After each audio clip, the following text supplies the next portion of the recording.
예, 반갑습니다.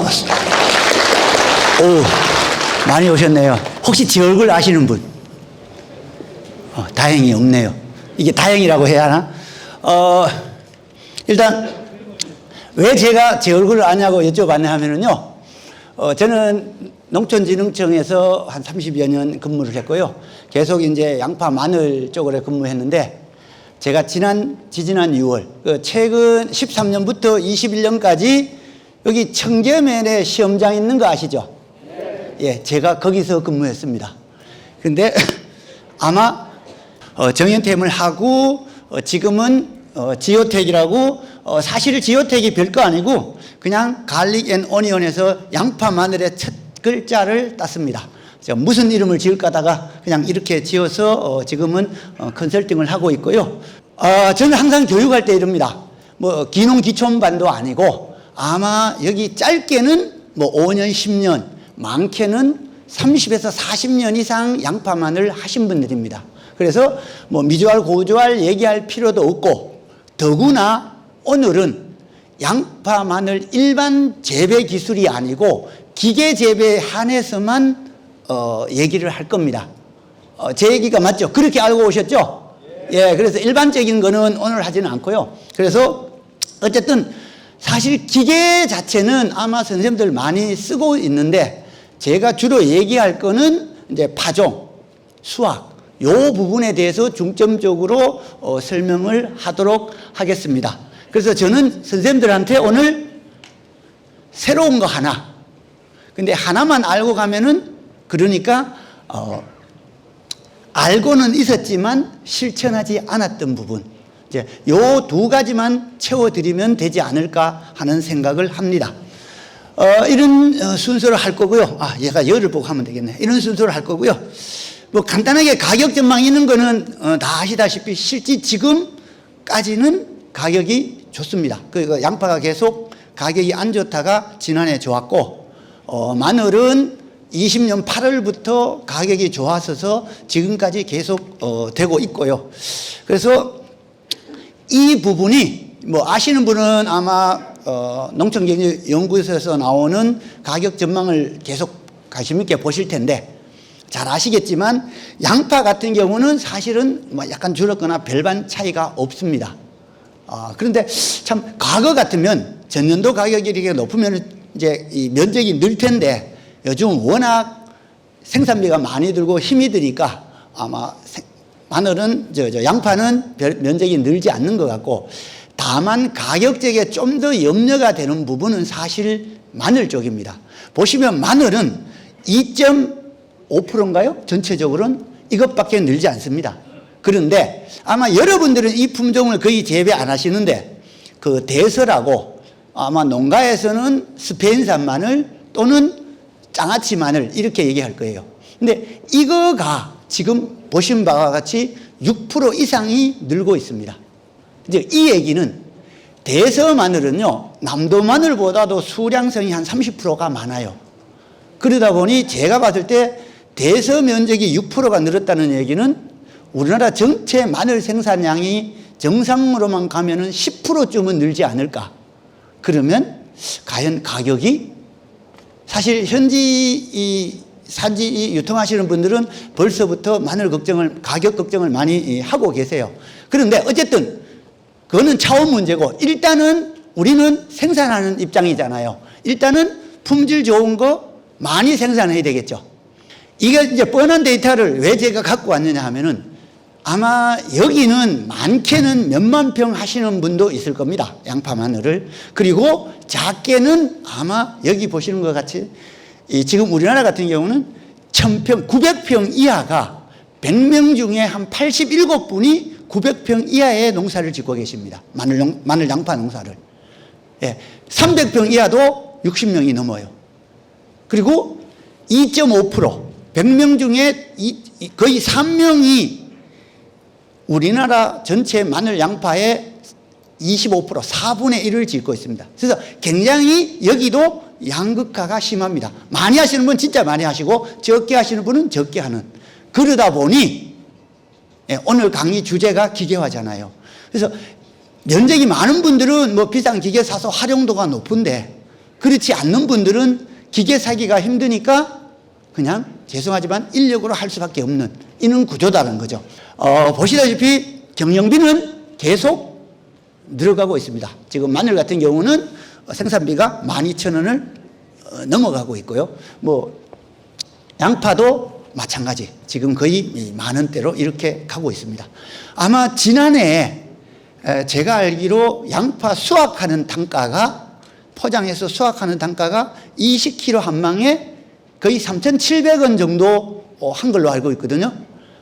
그래서 작년처럼 양파 가격이 좋았으니 망정이지, 양파 가격이 만 몇천 원대 이러면은 100번 소리 난다는 거죠. 그래서 오늘은 어떻게 하면 기계를 통해서 사람도 좀 고생을 덜하고 생산 단가를 낮출 수 있는 방법이 뭔지를 한번 보도록 하겠습니다. 뭐 이런 거는 너무나 잘 알고 있으니까 이런 거는 당연한 얘기니까 굳이 얘기를 안 하고 넘어가도록 하겠습니다. 그래서 지금 이제 농림부나 제가 근무했던 농촌진흥청이나 이런 쪽에서 벼 같은 경우는 제가 알기로 97%인가 95% 이상인가가 기계화가 됐는데 밭작물 쪽에서는 아마 이게 한 60% 내외밖에 안 됩니다. 그래서 이거를 기계화율을 끌어올리기 위해서 정책적으로나 R&D 쪽으로도 많이 지금 연구를 하고 있습니다. 예. 그런데 가장 안 되는 부분이 역시 마늘은 파종 수확, 양파는 정식 수확. 이 부분이 가장 안 되고 지금 뭐 일학 만들고 농약 치고 비닐 멀칭 요거는 조금 이따 다시 설명드릴 거 예외로 하고 대부분은 기계가 잘 작동을 하고 있습니다. 그래서 전체로 보면은 논농업이 98.6%네요. 밭농업은 61.9%. 예, 많이 차이가 나죠. 그래서 보시면 양파 마늘 같은 경우는 파종 정식 같은 경우는 뭐 14에서 16%. 수확은 그나마 마늘은 조금 낫습니다. 양파보다. 왜 마늘이 낫느냐 하면은 아마 여기는 주로 남도 마늘을 많이 하기 때문에 손으로 뽑는 경향이 많죠. 뭐 토질 문제나 여러 가지가 있지만 그런데 아까 말씀드린 스페인 대서 마늘 하시는 분들은 손으로 못 뽑습니다. 뿌리가 워낙 억세갖고 손으로 뽑으면 잘못하면은 뒤로 넘어질 정도로 뿌리가 억셉니다. 그러다 보니 대서하는 지역은 다 굴치기를 이용해서 굴치한 다음에 흙만 터는 위주로 현재까지는 가고 있어요. 이제 조금 더 발전해서 이제 줄기 파쇄까지 가고 있지만 그래서 조금 낫지만 아직은 갈 길이 멀다는 겁니다. 예. 보시면 이제 이 농촌진흥청에서는 인력 수확하던 거를 이제 기계로 이제 드론으로 농약까지 가는 이는 강의 쪽으로 현재 지금 밭농업 기계화를 시도하고 있고 연구를 추진 중에 있습니다. 자, 지금 보시면은 아마 쪽분리부터 줄기 절단까지 사실 줄기 절단기는 조금 문제가 있지만 양파도 파종부터 수직기까지 기계는 다 돼 있습니다. 문제는 기계가 보급 일부는 되고 있고 일부는 사실 안 되고 있습니다. 왜? 내가 농사 지어도 이 수직기 같은 경우는 아직까지 쓰기가 선뜻 내키지 않는 이런 부분이 있죠. 그래서 기계 자체는 다 만들어졌다 그러는데 첫째는 성능도 문제가 있지만 이 부분 여러 가지 문제 때문에 그 보급 자체는 그렇게 잘 되고 있지는 않다. 예. 그래서 그는 이런 걸 말씀을 드리고 자, 이 부분을 조금 말씀드릴 건데 이 기계화가 안 되는 이유 뭐 우리 뻔한 얘기죠. 밭 경사지가 많고 그래서 면적이 작아서 안 된다. 근데 사실 밭이라고 하더라도 약간의 경사는 문제가 없거든요. 근데 어쨌든 논보다는 조금 불리한 거고 그 다음에 작목수가 많고 재배 양식이 다양하다. 예, 요 부분은 분명히 문제가 있습니다. 특히 작목수 많은 거는 둘째 문제고 재배 방식이 다양합니다. 아마 여기 무안에서도 양파만을 하실 때 일항수가 다 다르죠. 줄수가. 그리고 일항폭도 다를 거고 이게 집집마다까지는 아니어도 거의 지역마다 다 다릅니다. 그래서 이렇게 되면은, 자, 기계하는 사람 입장에서는 폭을 150에 맞출까요? 120에 맞출까요? 아니면 공처럼 폭이 180까지도 가잖아요. 도대체 기계를 어디다 맞춰야 되냐는 거지. 이제 이런 문제. 그런 게 있고, 뭐, 영세하고 이거는 요즘 와서 많이 해결되고 있죠. 왜? 지금 농업기술센터에서 어디라도 임대사업소가 많이 생겼으니까 기계 임대 쪽으로는 많이 활성화되고 있습니다. 국가에서도 지원을 많이 하니까. 이제 그쪽은 되고 있고. 또 하나는 이게 소량 납품목 뭐 최상된, 이거는 저는 이 원인보다도 제가 봤을 때 기계 성능이 안 좋은 이유 중에 하나가 뭐냐 하면은, 여러분들 어떻게 생각하는지 모르겠는데 저는 여러분들이 기계를 따라가야 되는데 기계가 여러분들을 따라오게끔 요구해요. 보통 이제 이 기계를 새로 만들고 아이디어를 하는 과정이가 안에 만들어서 현장에서 보급하는 때 시연회 같은 걸 할 때 의견들이 나오는 거 보면은 전부 정밀도를 요구해갖고 내가 손으로 하는 것처럼 기계가 움직이길 원해요. 그런데 저는 생각이 좀 달랐어요. 왜? 기계 재배를 하려면은 첫째, 기계가 가장 최성능을 낼 수 있는 기계를 우선적으로 만들고 거기에 따른 재배법은 우리가 따라가면 돼요. 근데 지금까지는 거꾸로 가고 있다는 거죠. 그게 가장 실패한 케이스가 아마 여기도 실패한 케이스라 지금 조금 그렇지만 아마 양파 정식기 중에 육조식을 지금은 누구도 안 쓰실 겁니다. 그런데 왜? 사실 그 육조식이 개발될 사연이 저쪽 경남 쪽에서 먼저 했는데 거기는 6줄 재배를 많이 했습니다.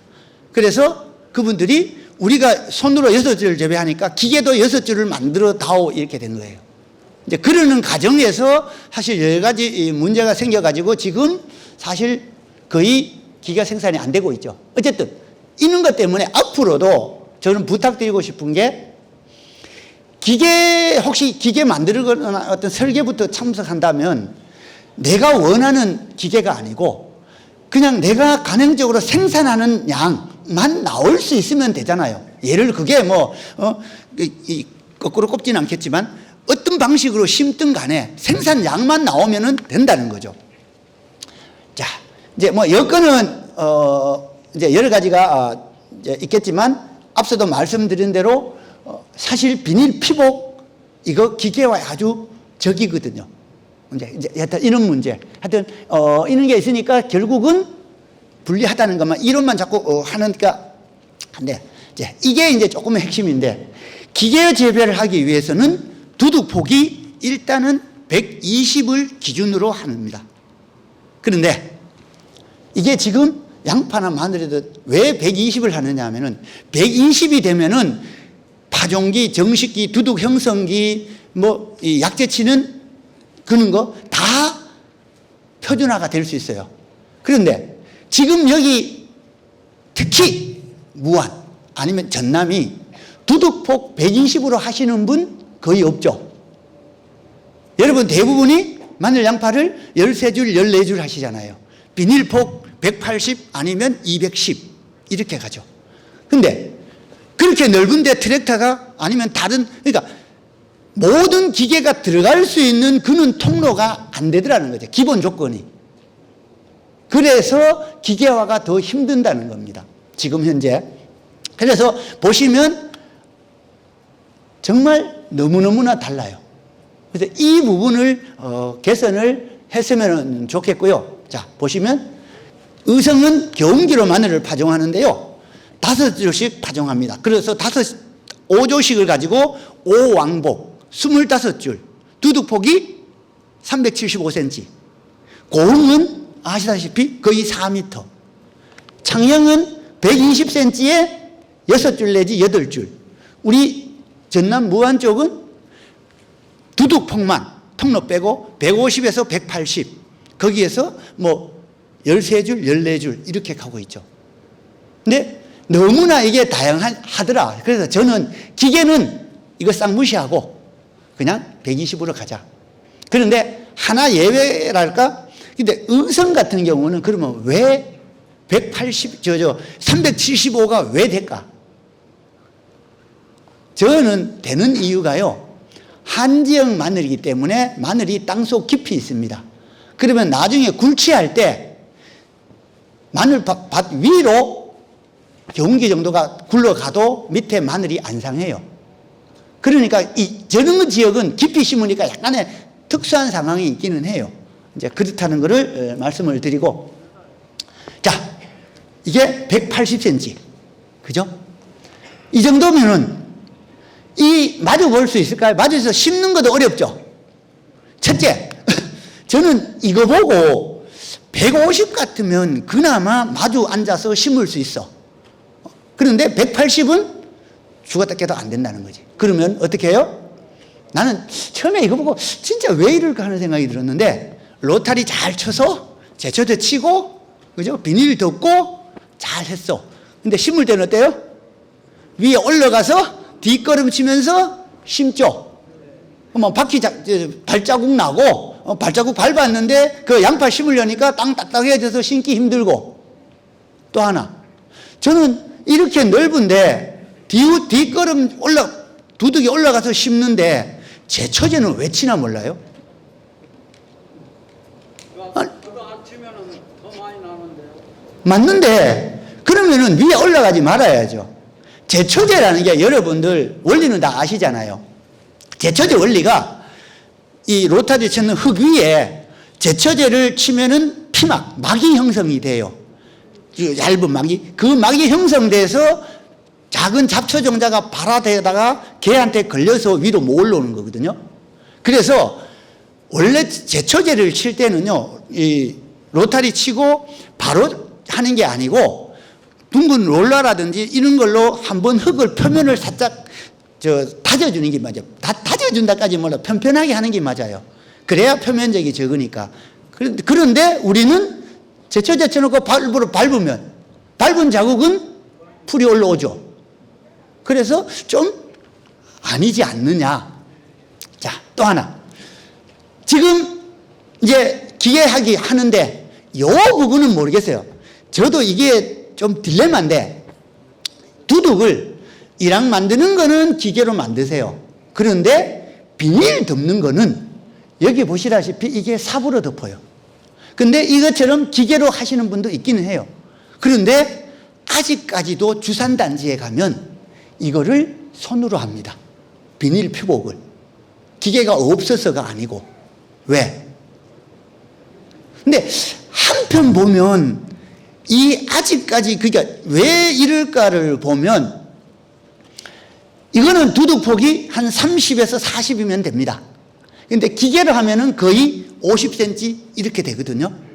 그러면 한 1항에 한 20cm 차이가 몇 1항만 지나면 두둑 하나가 더 생기죠. 근데 이거는 진짜 한번 고려해 볼 필요가 있는 거죠. 그래서 저도 그냥 기계로 하면은 낫지 않냐 했는데, 만약에 사람을 인건비를 들이더라도 한 줄이 더 나온다면 이거는 생각해 볼 문제다. 그렇다면은 기계가, 이거는 지금부터는 기계가 해결해야 되는데 어떻게 해야 되느냐. 지금도 나와 있기는 해요. 바퀴 폭이 15cm가 20cm가 좁은 게 있죠. 그 좁은 걸로 비닐 멀칭할 때는 이 바퀴 폭이 좁은 걸로 해야 되는 거죠. 그런데 그렇게 트랙터 바퀴를 바꾸고 이런 게 귀찮아서 그런지 몰라도 그게 개발은 되어 있는데 실제 현장에서는 잘 안 쓰더라. 이제 그런 얘기고요. 그래서 하여튼 이 부분은 분명히 아직까지는 인건비가 싸서 아니면 외국인 노동자가 있어서 가능한지는 모르겠는데 어쨌든 바뀌기는 바뀌어야 할 것 같아요. 자, 일항폭이 넓으면은 많이 심어질까? 왜 제가 이러냐면은 여기도 지금 두둑폭 150에 통로폭 30에서 40. 근데 이 두 농가가 있다 칠 때 한 농가는 두둑폭 120에 통로폭이 뭐 30에서 50으로 가고, 한 농가는 예를 들어 150에 180 넓게 하고 두둑폭은 같겠죠. 이렇게 했을 때 통로 비중은 다르죠. 여기다 보시다시피 통로 비중은 뭐 20%부터 작게는 14%까지. 예. 근데 과연 저렇게 통로가 넓다고 해서 제식 주수가 많아질까? 지금 제가 하는 의도가 뭐냐 하면은 여러분들이 지금 무안 같은 경우는 이 B농가 타입이잖아요. 근데 타 지역에 가면은 A농가 타입으로 많이 가고 있습니다. 그래서 제가 여기 근무할 때도 왜 이렇게 심냐고 물어보면 두둑이 통로 폭이 비율이 적어야 많이 심을 수 있다. 포기 수를.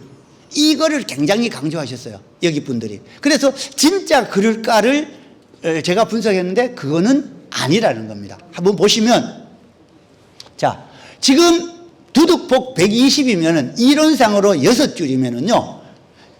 중간에 20cm 간격으로 들어가고 양가에 10cm가 남아서 120cm가 되죠. 그런데 이렇게 심으면은 안 되죠. 왜 안 됩니까? 이 부분. 이 가장자리가 10cm 남으면은 두둑이 뭉개지고 이렇게 해서 마지막 포기는 거의 바깥에 나오려고 하는 이렇게 돼버린다는 거죠. 그렇기 때문에 실제 비닐 폭은 어떻게 가고 있냐 하면은 이렇게 가고 있죠. 전체는 120이 맞는데 실제 안에는 15 내지 16cm 포기 간격은 똑같이 이제 이렇게 심으면은 어느 정도 심냐 하면은 300평에 한 37,000에서 37,500주 정도가 심어집니다. 그렇게 심어지는데 비농가 같은 경우 지금 주로 무안에서 많이 하는 스타일 예를 들어 이렇게 되죠. 13줄이면은 한 줄이 간격은 12cm 이 간격은 포기 간격은 19cm 즉 원래는 줄 간격이 넓고 포기 간격이 좁아야 되는데 지금 우리 무안에서 주로 하고 있는 거는 줄 간격은 좁고 포기 간격은 넓은 이런 형태로 가고 있습니다. 그래서 이게 무조건 나쁘냐 그 측면보다는 제가 드리고 싶은 말은 이렇게 가면 실제 이론상으로는 6cm면은 정말 밖에 나옵니다. 마지막 포기가. 그래서 실제를 하게 되면은 이제 조금 어쨌든 안에를 조금 0.몇 cm로 줄여서 겨우 다 12cm 정도로 이렇게 가장자리가 다가 여유 있게 이렇게 가고 있습니다. 자, 여기서 제가 앞선에 말씀드린 것처럼 포기 수가 진짜 많을까? 보시면 어때요? 6줄에 120에 예를 들어 통로폭은 이랑폭은 30으로만 봤을 때 쭉 하면은 실제는 4만 포기가 심어집니다. 그런데 비농가 같은 경우는 14줄을 심는다고 했을 때 두둑폭이 160에 30에 쭉 했을 때는 36,800주 약 37,000주밖에 안 심어집니다. 그래서 제가 여러분들한테 주위 농민들한테 들었던 얘기하고 너무나 다르잖아요. 그러니까 여기 이 주로 농민들이 하는 게 통로 비율만 따지는데 실제 안에는 더 넓게 심더라는 거죠. 근데 이렇게 되면 또 하나 문제. 이게 13줄이면은요, 6줄이면 이게 이 통로서부터 하나, 둘, 셋이니까 안팎에 마늘이든 양파든 구나 품질 차이가 별로 없습니다. 그런데 이렇게 여러 줄을 심으면 이 중간 줄하고 이 가장자리 줄하고 구 크기나 품질이 다릅니다. 이게 정말 다를까 싶으면은요, 올 5, 6월에 수확할 때 이렇게 줄줄이 이 줄로 옆으로가 아니고 가장자리 첫 번째 가장자리 줄, 두 번째 가장자리 줄 줄줄이 한번 수확을 해서 개들끼리 모아놓고 보시면 안으로 갈수록 크기나 품질이 안 좋아요. 그래서 그런 품질을 하기 위해서는 저는 두둑폭을 넓게 하는 것은 좋지 않다. 자, 그래서 말씀드렸다시피 실질적으로 제식수가 많지 않다. 그렇기 때문에 저는 대부분의 사람들이 이 재배할 때 가로 세로 그러니까 줄 간격, 포기 간격이 몇 센치냐를 굉장히 강조하시는데 그게 중요한 게 아니고 실질적으로 단위 면적당 몇 주가 심어지느냐가 중요하죠. 예를 들어 평당 125주가 되느냐 140주가 되느냐 이게 중요하지 가로 세로가 중요하지는 않다는 거죠. 어쨌든 그 측면을 이해를 해 주셨으면 좋겠고요. 자, 이제 양파 지금 기계정식 부분인데도요. 지금 양파 같은 경우는 4조씩 아니면 8조씩, 4조씩을 왕복해서 8조씩 이제 이렇게 심고 있는데 보시면 이게 제가 이제 50, 30은 뭐냐 하면은 기계로 멀칭했을 때 1년 멀칭했을 때 요 차이예요. 예를 들어 1년 멀칭만 보면은 4조씩 같은 경우는 27,000주가 안 심어집니다. 즉 4조씩 아마 해보신 분도 있겠지만 분명히 하나하나 구 크기는 기계정식을 하면은 커집니다. 그런데 전체 수량은 많지를 않아요. 그 이유가 제식 주수가 적기 때문입니다. 우리가 지금 간행으로 하는 거이 보통 한 33,000, 그러니까 평당 한 110포기 정도 우리가 심어지잖아요. 그렇다면은 이것 같은 경우는 평당 한 90포기, 90몇 포기밖에 안 심어지기 때문에 여기서 기계정식을 하면 수량 차이가 난다. 근데 그래서 우리나라 같은 경우는 지금 4조씩보다는 그거를 왕복해서 8조씩으로 가고 있죠. 자, 그러면 8조씩을 하면 어떻게 하냐면은 8조씩을 할 때는 줄 간격은 12cm가 고정이죠. 그런데 이 포기 사이는 10cm부터 한 15cm까지 조절이 가능합니다. 그런데 만약 12에 4조씩 하듯이 그렇게 심으면은 배가 심어지면은 너무 많죠. 그래서 보통 뭐 13, 14, 15cm로 이렇게 조절해 가면서 심을 수가 있다는 거죠. 그리고 또 하나 8조씩을 할 때 제식 거리를 13으로 할 거냐 14로 할 거냐 12로 할 거냐 이 조절을 이거를 뭘로 결정을 해야 되느냐 하면은 사실은 여러분들 육묘판 있죠. 양파 육묘, 기계 육묘판에 결주가 몇 주인지 그거를 보고 계산하면은 제식 주수가 나옵니다. 나는 결주 별로 없는데 13cm로 심었다? 그러면 너무 많이 심어지죠. 결주가 너무 많다면은 좀 좁게 심어야 되고. 그래서 그런 거를 계산하면서 심어야지 그냥 매년 똑같이 작년에도 13월에 심으니까 올해도 13월에 심겠다? 이거는 아니다는 거죠. 양파 기계정식기가 24cm. 물론 이제 그 주간 보행 같은 경우는 이게 28cm죠.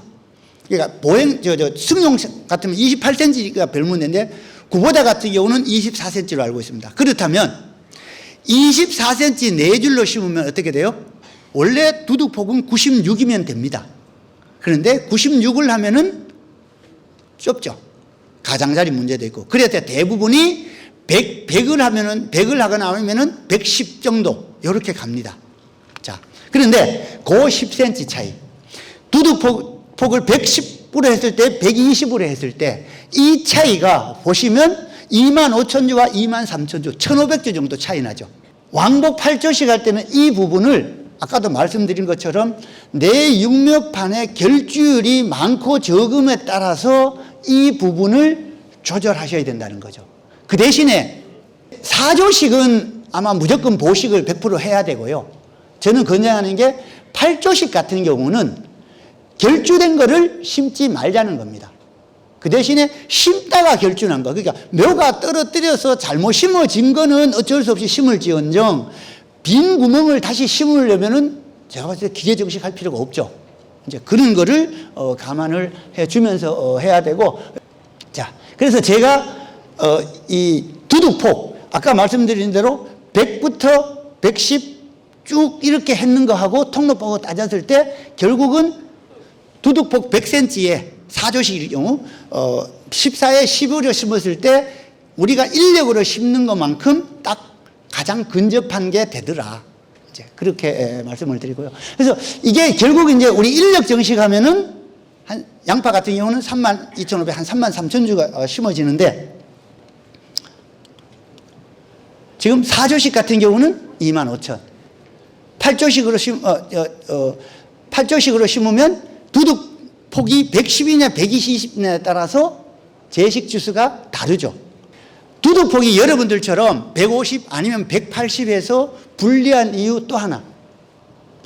아까 말씀드린 대로 비닐 위에서 작업하는 이 부분 당연히 안 되죠. 또 한 부분. 여기가 참 또 안 하는 것 중에 하나가 비닐 위에 흙 덮는 거를 잘 안 하세요. 이제 보통 이제 양파 마늘 생리상 3월 하순, 여기 같으면 3월 한 중순쯤 되겠네요. 3월 상 중순 되면은 외 기온이 한 20도 내외가 됩니다.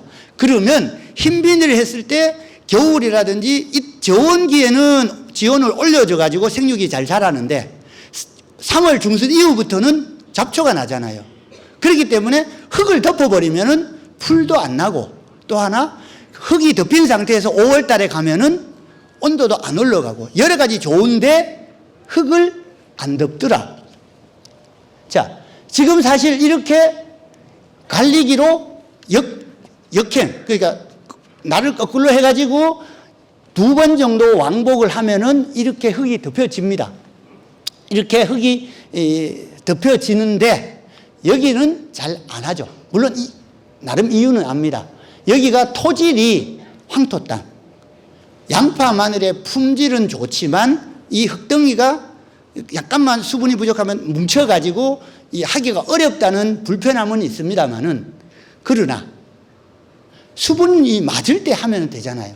그러면은 잡초 제거 안 해도 되고 여러 가지 효과가 많은데도 불구하고 이 부분을 잘 안 하시더라.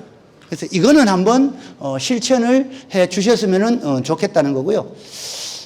이제 요즘 아마 여기 특히 무안은 면적이 많으신 분들은 무인 항공 방제를 많이 하는 걸로 알고 있습니다.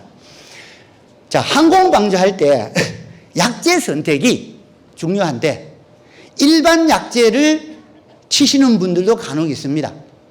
그런데 일반 약재를 치면은 안 되냐? 안 되지는 않아요. 다만 약효가 떨어집니다.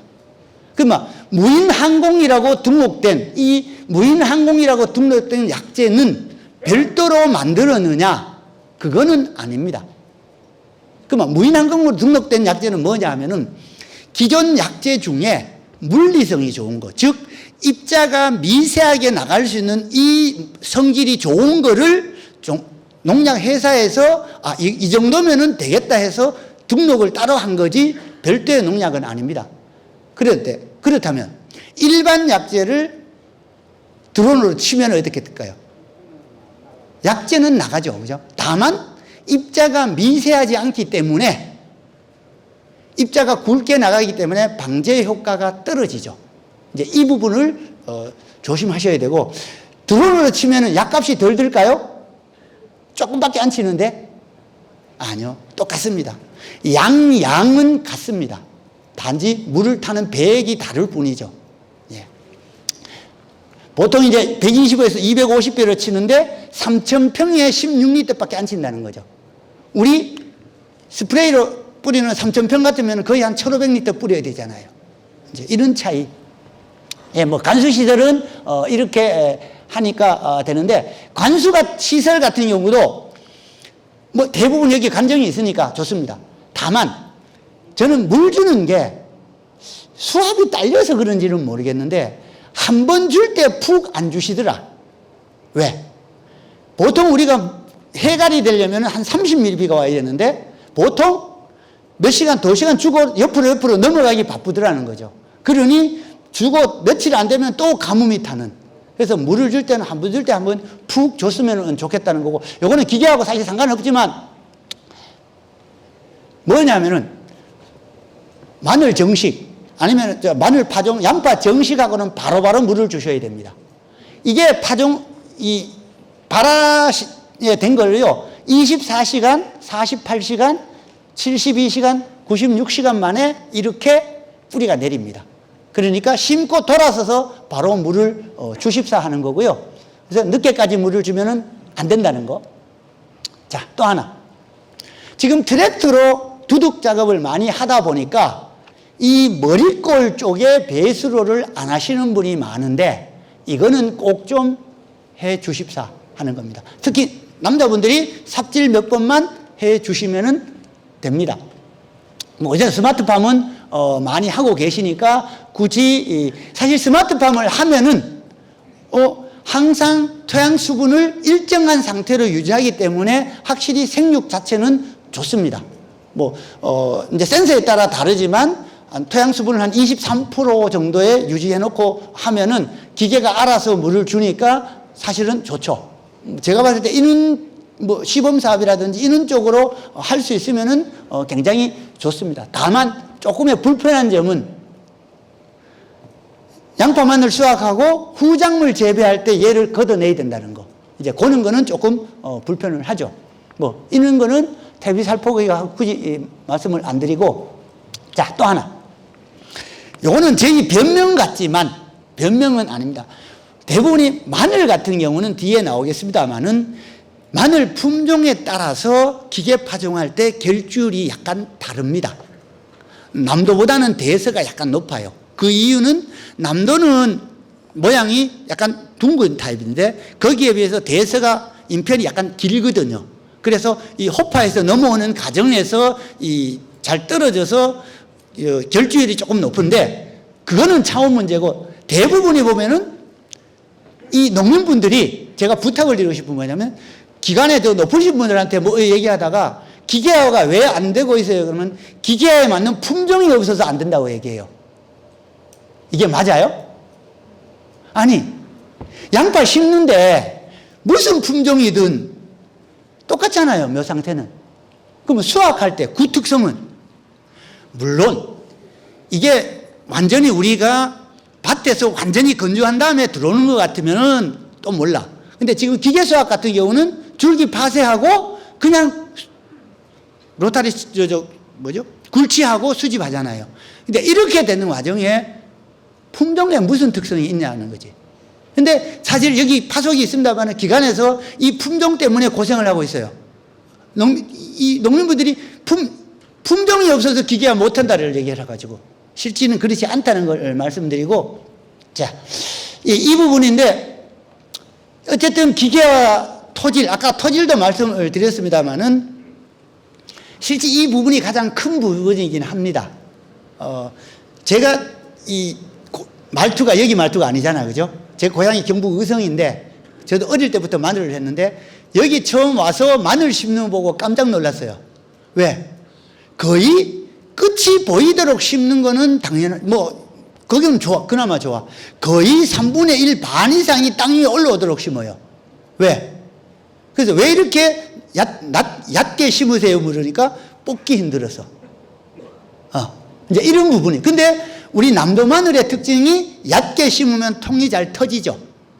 어쨌든 이제 그러니까 토질 문제. 또 하나, 이제 대서라든지 남도 같은 경우는 굴치를 할 경우 양파 같은 경우는 그나마 땅 위에서 구가 굵기 때문에 굴치를 해도 뿌리하고 흙하고 엉기는 게 거의 없죠. 그런데 마늘은 아니죠. 그래서 이 부분 때문에 사실은 이 기계 마늘 수확이 안 된다는 얘기를 참 많이 하시는데, 그래서 제가 있을 때 어떤 걸 했냐면은 그러면 수확 직전에 물을 주면 어떠냐.